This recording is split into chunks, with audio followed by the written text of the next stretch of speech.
ओम गणेशाय नमः। ओम नमः शिवाय। मैं निखिल ज्योतिषाचार्य आप सभी का मेरे चैनल पर पुनः स्वागत करता हूं। आशा करता हूं कि आप सभी स्वस्थ होंगे। महादेव की कृपा आप सभी पर सदैव बने रहे। ये वीडियो मिथुन यानी कि जमिनाई के लिए अत्यंत विशेष है, क्योंकि ये वीडियो है एक अत्यंत विशेष ग्रह के गोचर के बारे में, यानी कि सूर्य महाराज के राशि परिवर्तन के बारे में। सूर्य 16 अगस्त को राशि बदल रहे हैं और वो आपके दूसरे घर को छोड़कर तीसरे घर में प्रवेश कर जाएंगे, यानी कि सिंह में, और अपनी ही राशि के हो जाएंगे। सूर्य ऊर्जा के स्रोत हैं, ये बताने की कोई आवश्यकता नहीं है, क्योंकि बिना सूर्य के तो सृष्टि ही नहीं संचार कर सकती, अपना सृष्टि ही नहीं चल सकती। और सूर्य नवग्रहों में भी राजा हैं, प्रताप हैं, प्रकाश हैं, ऊर्जा है, क्रिएटिविटी है, किसी चीज़ की स्टार्ट है, बहुत चीज़ें सूर्य के दिन है। सरकार है, सरकारी चीज़ें हैं, पिता के कारक हैं, बहुत चीज़ों का कारकत्व सूर्य के पास है। और यहाँ पर अगर हम देखें तो सूर्य बहुत स्ट्रांग हो रहे हैं, क्योंकि अपनी ही राशि में और तीसरे भाव में आ रहे हैं, जो उनका एक अच्छा भाव माना जाता है। लेकिन यहाँ पर सूर्य पर बहुत ग्रहों का प्रभाव है। मंगल की दृष्टि है, शनि की दृष्टि है, शुक्र के साथ बैठे हैं, जो सूर्य के कोई बहुत अच्छे मित्र ग्रह तो नहीं है, शत्रु ग्रह ही मानते हैं उनको। और शनि तो परम शत्रु हैं। सूर्य के समसप्तक योग बन रहा है, और ये दोनों केवल साधारण कोई संबंध नहीं है इन दोनों का। शनि और सूर्य का पिता पुत्र है, लेकिन संबंध बहुत विकृत है, अच्छे नहीं है। और यहाँ पर बुध के साथ भी बैठे हैं सूर्य, जो वक्री हैं। तो बुध भी वक्री और शनि भी वक्री। तो यहाँ पर कुछ अच्छा और कुछ बुरा दोनों ही प्रकार के प्रभाव सूर्य महाराज का ये गोचर आपको देता हुआ दिख रहा है। तो इन सभी चीज़ों की बात करेंगे हमेशा की तरह कि क्या अच्छा हो सकता है, क्या बुरा हो सकता है, किन चीज़ों पर आपको ध्यान देना है, किन चीज़ों का आपको फ़ायदा उठाना है। यदि आपकी लग्न राशि मिथुन है या चंद्र राशि मिथुन है, दोनों ही गाइडेंस के लिए राशिफल को देख सकते हैं। पुनः समझाने का मेरा प्रयास रहेगा कि राशिफल अलग अलग नहीं बन सकते। कि आप बोलें कि मेरी लग्न राशि मिथुन है तो मेरे लिए अलग बनाइए, मेरी चंद्र राशि मिथुन है तो मेरे लिए अलग बनाइए। अब कोई उठ के बोलेगा मेरा ज़ोडिएक साइन मिथुन है तो मेरे लिए अलग राशिफल बनाइए, नहीं हो सकता। आपके ऊपर है, आपको जहाँ से ऑब्जर्व करना है, अगर जहाँ से आपको ज़्यादा सटीकता बैठती है वहाँ से देखिए। मेरे हिसाब से यदि आपको अपनी लग्न राशि ज्ञात है, अगर आपकी लग्न राशि मिथुन है, अवश्य देखिएगा। नहीं पता तो अपनी चंद्र राशि से भी इसको देख सकते हैं। तो शुरुआत करते हैं इस अत्यंत महत्वपूर्ण राशिफल का। कुछ उपाय वीडियो के अंत में अवश्य बताऊंगा हमेशा की तरह। सबसे पहले तीसरे घर के सूर्य बहुत अच्छा प्रभाव देते हैं। तीसरे घर के सूर्य जो है वो बहुत स्ट्रांग माने जाते हैं। शास्त्र कहते हैं तीसरे घर के सूर्य लक्ष्मी के योग बनाते हैं, लक्ष्मी प्राप्ति। व्यक्ति अपने मेहनत से लक्ष्मी प्राप्त करता है। शास्त्र कहते हैं तीसरे घर के सूर्य व्यक्ति को विख्यात करते हैं, यानी कि पॉपुलैरिटी देते हैं।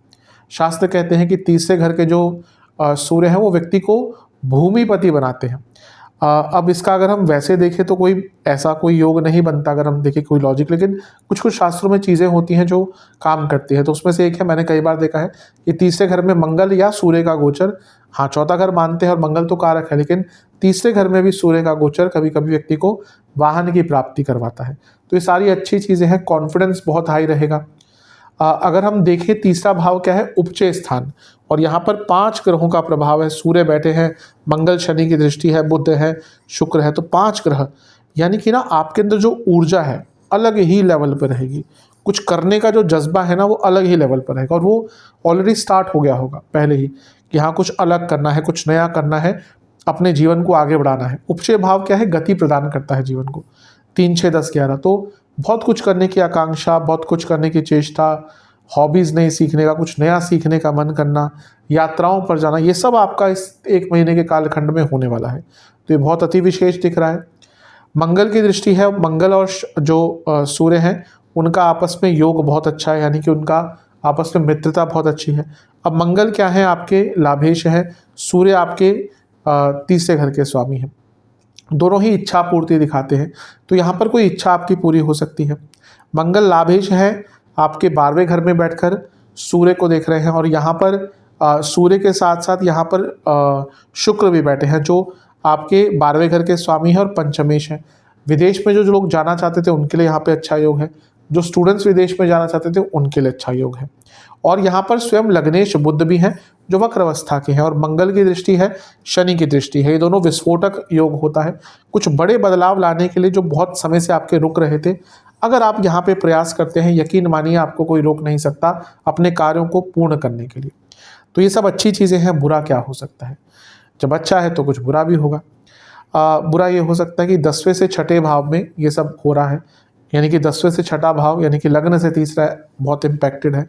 कार्य क्षेत्र में प्रेशर बहुत बढ़ जाएगा, बहुत ज़्यादा प्रेशर आपका कार्य क्षेत्र में रहेगा। आपकी अपने आप से ही जो एक्सपेक्टेशन है ना वो अलग सीमा पे पहुंच जाएगी, और जब हमारी एक्सपेक्टेशन बहुत बढ़ जाती है ना, थोड़ा सा हम परेशान होते ही हैं। ये यहाँ पर थोड़ा सा दिख रहा है। और आपके अंदर ना एक्साइटमेंट का लेवल तो रहेगा जैसे मैंने शुरू में कहा, लेकिन वो ओवर एक्साइटमेंट तक बहुत बढ़ जाएगा और उसके कारण प्रॉब्लम होगी। तो इस पर थोड़ा सा ध्यान रखना है। शनि और सूर्य का समसप्तक योग, वो भी नवम और तीसरे में। भाई बहनों के बीच में लड़ाई झगड़े, दोस्तों से लड़ाई झगड़े, पिता पुत्र संबंध, इवन घर के बड़ों से, माता से भी संबंध आपके खराब हो सकते हैं। तो इस सब चीज़ पर ध्यान देना। और बॉसेस से तो बहुत प्रॉब्लम हो सकती है। नवम में बैठे हैं शनि, ऑलरेडी प्रॉब्लम चल रही होंगी। अब तो ये समसप्तक योग बन गया और मंगल का प्रभाव भी है। नहीं कि पहले तो आप सुन भी लेते थे, चलो तो कोई बात नहीं बॉस है, इस टाइम पे आप भी नहीं सुनेंगे और इसके कारण जो दिक्कत है ना वो और बढ़ सकती है। तो थोड़ा सा ध्यान देंगे यहाँ पर तो अच्छा है।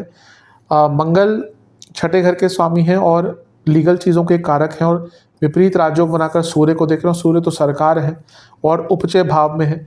कोई लीगल कार्य, कोई सरकारी कार्य टकराता वो पूर्णता की तरफ जा सकता है। बुध यहाँ पर वक्री हैं और सूर्य के साथ बहुत बैठे हैं, बहुत नज़दीक बैठे हैं। तो ये कहीं ना कहीं आपका बुध आदित्य योग बन रहा है जो अच्छा है। सूर्य के बहुत निकट होंगे तो बुध अस्त भी होंगे, तो अपनी सेहत का थोड़ा ध्यान दीजिएगा। यहाँ पे शुक्र के साथ भी हैं सूर्य, और शुक्र जो है 12वें घर के स्वामी हैं। ये एक चीज़ इंडिकेट कर रहा है कि 12वें घर के स्वामी के साथ बैठना, लग्न के स्वामी का यहाँ पे होना और मंगल का होना, मंगल की दृष्टि होना, यानी कि आपके खर्चे यहाँ पर बहुत तेज़ गति से बढ़ेंगे। तो ओवरऑल तो देखिए आपके लिए सब अच्छा ही दिख रहा है। कार्य क्षेत्र में काम अच्छा कर पाएंगे, परफॉर्मेंस बहुत अच्छा रहेगा, लेकिन कलीग से, बॉसेस से प्रॉब्लम्स आपको देखनी पड़ेंगी। बिजनेस के लिए बहुत अच्छा है क्योंकि सप्तम से नवम भाव में इतने सारे ग्रहों का प्रभाव है, यानी कि बिजनेस में भाग्य का भरपूर आपको साथ मिलेगा। लव लाइफ पे इसका कोई बहुत बुरा इम्पैक्ट नहीं पड़ सकता। बस ध्यान ये दीजिएगा कि पंचम से 11वें में इतना कुछ हो रहा है, यानी कि ज़्यादा एक्सपेक्टेशन नहीं रखनी। मैरिड लाइफ में बस यही कहूँगा कि ज़्यादा किसी को इन्वॉल्व मत होने दीजिएगा, अदरवाइज थोड़ी सी प्रॉब्लम मैरिड लाइफ में बढ़ सकती है। ओवरऑल देखा जाए ये आपके लिए अच्छा ही है। जो राशि परिवर्तन है, जो मैंने कुछ नेगेटिव चीज़ें कहीं उनका ध्यान दीजिएगा। सबसे इम्पॉर्टेंट यही कहूँगा कि जल्दबाजी नहीं करनी, रेस्टलेस नहीं होना और ओवर एक्साइटमेंट नहीं आने देनी। इन 3 चीज़ों का आपने ध्यान रख लिया तो जो सूर्य का गोचर है अवश्य आपको कुछ ना कुछ अच्छा देके जाएगा। उपचय भाव, तीसरा भाव आपका इतना बली है ना, यकीन मानिए अगर आपने पुरुषार्थ किया, ज्योतिष जो शास्त्र हो, जो ज्योतिषी है वो आपका मार्गदर्शन कर सकता है। मैं ये बता सकता हूँ कि इस समय पुरुषार्थ करके उसका लाभ कमाने का है। अगर आप उसमें कुछ नहीं करेंगे तो उसमें मेरा कुछ गलती नहीं, या किसी भी ज्योतिषी की कोई गलती नहीं हो सकती। तो समय बहुत अच्छा है, इसका उपयोग कीजिएगा। वक्री है बुध और वक्री शनि भी देख रहे हैं। यहाँ पे इतने सारे जो चेंजेस लाने का प्रयास कर रहे थे ना, अभी से नहीं कहूँगा, सालों से जो नहीं ला पा रहे थे, क्योंकि कंसिस्टेंसी की कमी होती है ना मिथुन वालों में।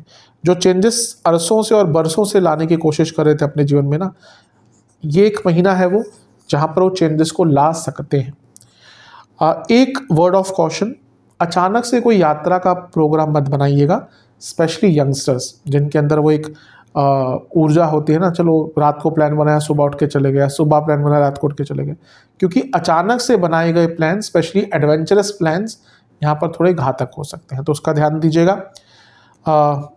सेहत की बात करें तो जिनको गले के रोग हैं बहुत दिक्कत होगी, थायराइड की समस्या है बहुत दिक्कत होगी, टॉन्सिल्स रहते हैं आपको, गला खराब रहता है और दिक्कत होगी, ब्लड प्रेशर, नींद की प्रॉब्लम आएगी, नींद ढंग से नहीं आएगी आने वाले 1 महीने में, और नसों के रोग तंग करेंगे और जोड़ों का दर्द बहुत तंग करेगा।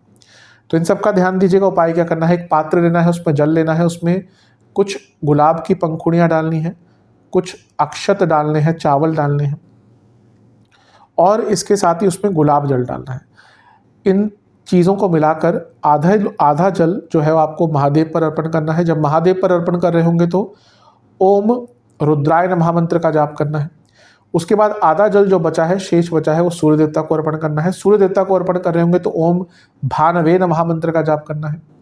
और इसके साथ ही उसके बाद दोनों को ही फलों का भोग लगाना है। ये उपाय कर लेंगे, अवश्य आपके लिए जो सूर्य का गोचर है अच्छा जाएगा। आशा करता हूँ राशि की जो राशि फल है आपके काम आएगा। चैनल पे अगर आप नए हैं सब्सक्राइब कर लीजिए, वीडियो को लाइक कर लीजिए। मिलता हूँ अगली वीडियो में, तब तक के लिए ओम नमः।